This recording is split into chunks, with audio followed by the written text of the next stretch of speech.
Hey, greetings, everyone. Lieutenant Colonel Alan West, and welcome to the Steadfast and Loyal podcast. You gotta light 'em up before they burn it down. Better dig deep and put 'em in the ground. Blood on their hands, they're hellbound. Save us all. Ooh, they're gonna burn it down. Save us all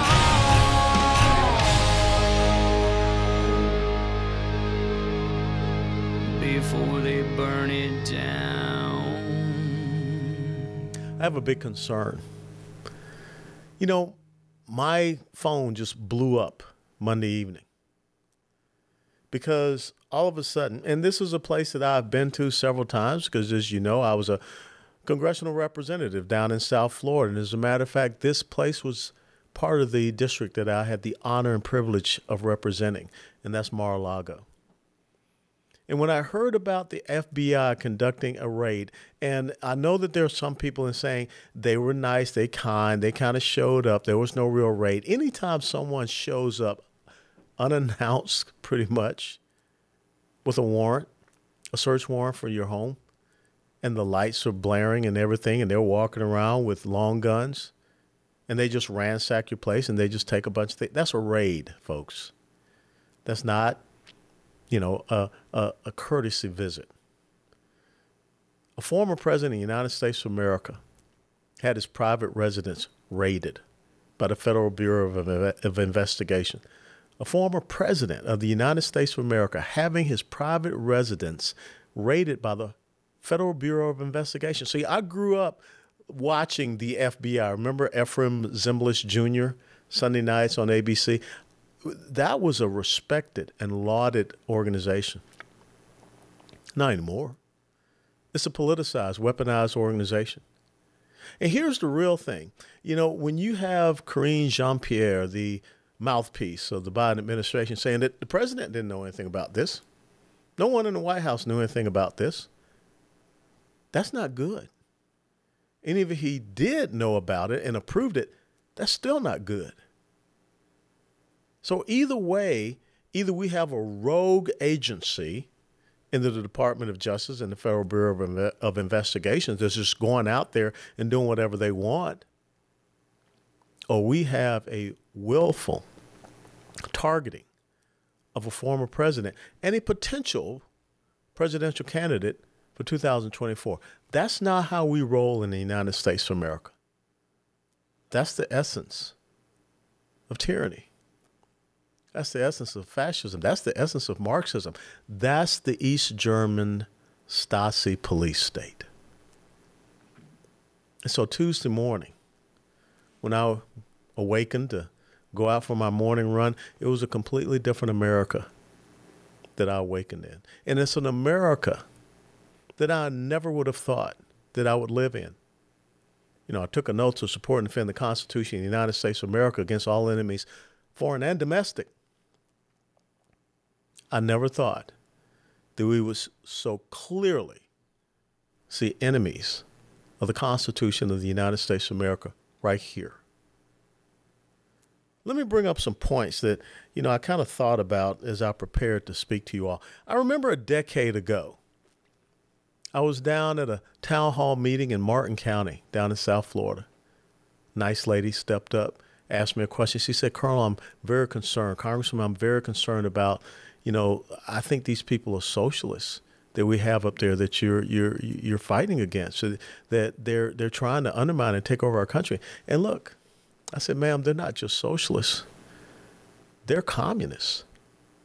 I said, "There's about 75 to 80 of them. They're in the Congressional Progressive Caucus." Now, all of a sudden, I became the target of a lot of criticism, to include in our own Republican Party. But the bottom line, when I articulated some of the policies, the things that the Congressional Progressive Caucus was pushing, when I explained to people who the progressives were and how they came here to the United States of America from Europe, they could not come in and say they were communists, so they came up with this name progressive. I talked about the Woodrow Wilson administration. I talked about some of the things from Franklin Delano Roosevelt. I talked about the things from the Lyndon Baines Johnson administration, Jimmy Carter administration. And we were seeing those things from the Obama administration. Because progressives, communists, Marxists, socialists, they don't believe in the power of the individual, their rights, their freedoms, and liberties. They believe in the institution of government being supreme over the individual. And now, today, a decade later, we have individuals that are serving as representatives in the United States of America, in the House and the Senate. They're avowed socialists. They say they're progressives. They say they're Marxists. This is being taught in our college and university campuses. So this is not something that just popped up all of a sudden. This was something that I called out a decade ago. But it's been going on 50, 60, 70 years. And here we are. It's not just the weaponizing of the Department of Justice, which started in the Obama administration with Eric Holder. But it's also, we have seen the weaponizing of the Internal Revenue Service, the IRS. And guess what? This Inflation Reduction Act, 87,000 new IRS agents. The fact that the IRS is out there purchasing ammunition. Why? That should be a concern. If you want to reduce inflation, you just reverse the policies of these past 18 months to take us back to where we were with 1.6 to 1.8% inflation, not 9.1%. Why are we spending $80 billion to hire 87,000 new IRS agents? And this whole thing about they're only going to go after people that are making more than $400,000 a year. You don't need 87,000 new IRS agents to go after that small segment of the American economic strata. There's something amiss here. And let's not forget how the IRS under Barack Obama was weaponized in Lois Lerner and what they did going after the Tea Party movement. No one said anything. Nothing was ever done. I just mentioned Eric Holder in the Department of Justice. Remember the new Black Panther voter intimidation case? Nothing was done by Eric Holder in the Department of Justice. Remember Operation Fast and Furious, where our own presidential administration was actually shipping weapons down to Mexico so that the cartels could use them, so that then we could say that we've got to shut down the Second Amendment here in the United States of America, gun manufacturing. And oh, by the way, a United States Border Patrol agent by the name of Brian Terry lost his life because of Operation Fast and Furious. But what happened? Nothing. You want to weaponize the FBI to go after a former president about classified documents? Nothing happened with Sandy Berger when he went into the National Archives. A former national security advisor goes into the National Archives and steals documents. Felony offense. Nope. Just a misdemeanor. Or how many emails did Hillary Clinton destroy? How many government devices did she destroy? She had classified information, top secret, secure compartmented information, TSSCI information, on a private server in her own residence. FBI never showed up at her home. See, the problem that we are facing is this two-tiered system of justice. And this two-tiered system of justice is based upon, if you're in the camp of the progressive socialists, the leftists, the Marxists, the communists, the statists, there are different rules. But if you can somehow incite a person to go and shoot up a GOP baseball team at a practice, you're not held accountable.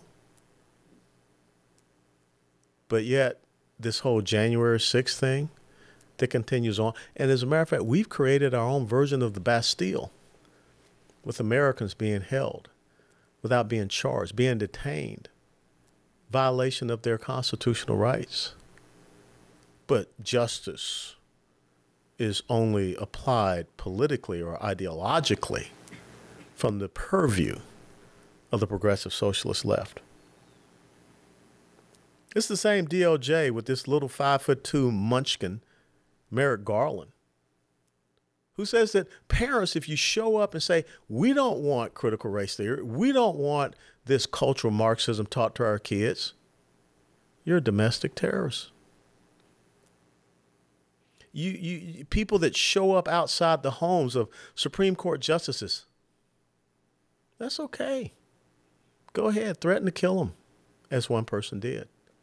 We're not going to stop it. We're not going to shut it down. We're not going to enforce the law. Why? Because you don't go along with our ideological agenda. We want to murder babies in the womb. And if you have made a decision, constitutionally based, Supreme Court justices, that we can't do that, we can't rule from on high, then yeah, we're going to allow people to threaten you, to intimidate you, to coerce you, to try to get you to change your mind. We have a Department of Justice, FBI, all of them. They cannot find a single member of Antifa. That's a domestic terrorist organization. Going out, burning down buildings, killing police officers, blinding police officers with lasers, things of this nature. And they're well organized. They're out there marching around dressed in black with their faces covered and masked. Now, if that were to happen in Afghanistan, we call that the Taliban.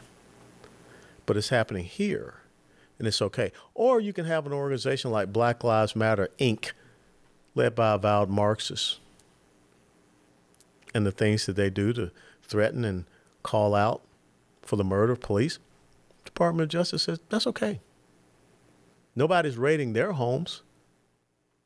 You know, the home of the founders of Black Lives Matter that they took their donations to buy. I think they're up to like 3 different homes now. But nothing's happening to them. Churches are being vandalized and attacked.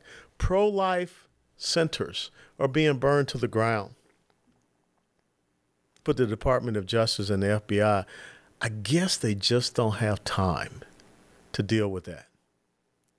But they had time to raid the private residence of a former president. Here's the bottom line. And what they're clearly evidencing, they'll come after anybody. And if you don't realize that they will come after you, if you don't realize that 87,000 new IRS agents, it's not meant for people that are making over $400,000 a year. It's meant for anybody that they can go after, just like the IRS did with the Tea Party movement, a constitutional conservative grassroots movement, just everyday Americans who did not like the incredible runaway spending in Washington, D.C.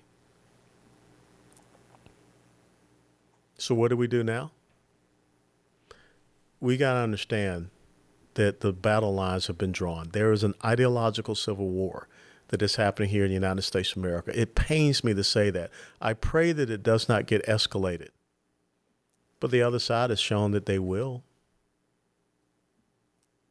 The other side has shown that they're willing to do like every single authoritarian, autocratic dictatorship has done. First and foremost, disarm the people to turn them away from being citizens into subjects. But we cannot fall into a trap.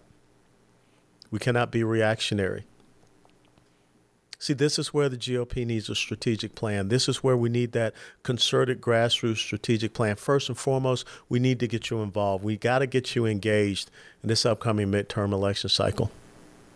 We need the poll workers. We need the poll watchers. We need the people out there, scouts out, eyes out there to make sure that there's no nefarious actions that are going on. You need to be resolute. You need to be focused. You need to be talking to people and get them to understand how critical a moment this is in the life cycle of the longest running constitutional republic that this world has ever known. The Federal Bureau of Investigation, the Department of Justice, has weaponized itself against the American people. And if President Joe Biden knew nothing about this, who did? Who sat down and said, yep, this is cool. Go ahead and do it. We're going to find out. And I think when we find out, we'll be very, very appalled. when I think about the people on the left, the mainstream media, CNN, MSNBC, and how interesting it was, Andrew McCabe commenting on this issue. The disgraced former deputy director of the Federal Bureau of Investigation. They have no shame. But to see how giddy they were, to see the smirking, to see the laughing, to see the smiling, talking about, you know, if you get a newspaper, you should remember this moment and remember where we were. Yeah, I remember. I remember that this is the day that the progressive socialist left, the Marxists, the statists, the communists in the United States of America fully declared war against the American people by going after a former president in his private residence. I did not take an oath to see this happen in my country.